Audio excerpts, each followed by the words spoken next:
Pauline a 7 ans et elle aime faire de la trottinette. Elle ressemble à tous les enfants de son âge, pourtant, Pauline souffre d'une maladie rare, la maladie de Still. C'est une maladie des articulations et elle est très douloureuse. Tu as mal où? Aux jambes. Montre-moi où tu as mal. Là. Aux genoux.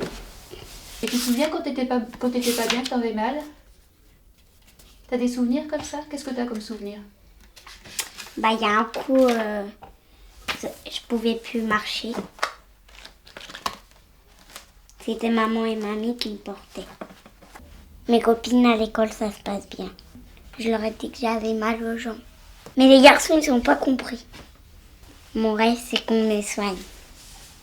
On te soigne déjà, non? Oui, mais je veux plus avoir ma maladie. La maladie a débuté, Pauline avait 13 mois. Donc elle était encore toute petite. Elle a commencé à faire des pics de température qui se sont intensifiés dans le temps, d'abord un 38 jusqu'à 40 de fièvre, et elle a sorti des plaques rouges. Les parents de Pauline ont commencé à consulter. Après 5 semaines d'hospitalisation, le médecin leur a annoncé le diagnostic. L'arthrite juvénile idiopathique systémique, également appelée maladie de Still. C'était une annonce difficile parce qu'on a eu quand même du mal à imaginer une maladie chronique. On savait, au bout d'un certain temps, on s'était dit que c'était quelque chose de grave, mais on pensait qu'on allait trouver un traitement qui serait efficace tout de suite et qui la guérirait. Et donc là, on s'est rendu compte qu'en fait, on rentrait dans un processus qui allait durer plus longtemps et qui avait des conséquences à long terme. Tous les 15 jours, Pauline va à l'hôpital pour son traitement. Seul moyen pour diminuer les douleurs et limiter les atteintes articulaires. Ça va?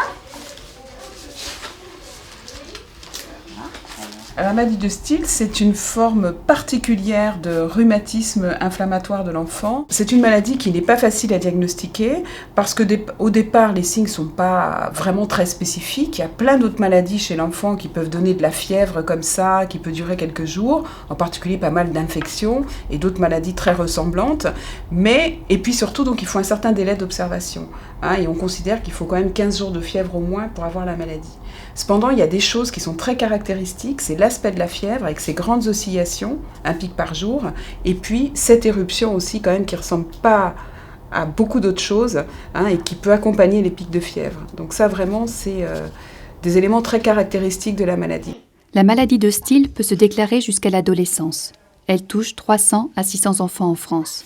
Sans traitement, les séquelles de cette maladie peuvent être très graves. Les séquelles possibles à l'âge adulte sont essentiellement la petite taille, l'ostéoporose et les séquelles liées à la destruction articulaire, c'est-à-dire les handicaps fonctionnels. Johnny a 15 ans, il aime le vélo, le bricolage et la cuisine. Il est atteint de la maladie de Still. Tu as mal où, Johnny? Ça dépend des fois. Ça peut être aux genoux, ça peut être aux jambes, aux talons, ça dépend. Ça peut très bien aller un jour et le lendemain, je peux plus marcher. Je peux aussi, des fois ça m'arrive de plus pouvoir plier les doigts, donc je peux pas écrire. J'ai eu un retard de croissance quand j'étais petit parce que avec tous les médicaments qu'ils me donnaient, je grandissais pas. Donc j'avais une petite taille, donc on m'a donné des hormones de croissance après. Et maintenant j'ai repris la taille normale. Johnny a eu une évolution dans le traitement puisqu'on a trouvé un traitement qui était efficace pour lui et qui lui a permis de remarcher, de jouer, de vivre sa vie d'enfant comme n'importe quel enfant. Sauf lorsqu'il est en poussée inflammatoire. Où là, on sait que la maladie est là et qu'elle existe. Elle existe toujours. Johnny veut être considéré comme les autres adolescents, mais ce n'est pas toujours facile. Au collège, j'essaye de pas trop le faire voir, à part quand je suis dispensé. Là tout le monde se demande pourquoi, mais sinon j'en parle pas parce que j'aime pas. Après, soit je suis mal vu, ou alors on me pose plein de questions que je sais pas forcément répondre. De voir l'enfant souffrir, ça fait toujours mal en même temps. Parce qu'on est impuissant face à la maladie, on ne sait pas quand la poussée va s'arrêter. quand il va arrêter de souffrir. En même temps, il faut toujours rester positif et puis se dire que en se battant constamment contre elle, on arrivera à repousser les limites. Repousser les limites. C'est l'objectif de toute une équipe pluridisciplinaire, motivée pour améliorer la vie des enfants. En plus du pédiatre ou du généraliste de proximité et du pédiatre rhumatologue, il faut impliquer des spécialistes de médecine fonctionnelle, parfois le chirurgien orthopédiste. Dans certains cas, nous devons établir aussi des liens avec l'école, avec le milieu associatif pour une prise en charge très complète du patient.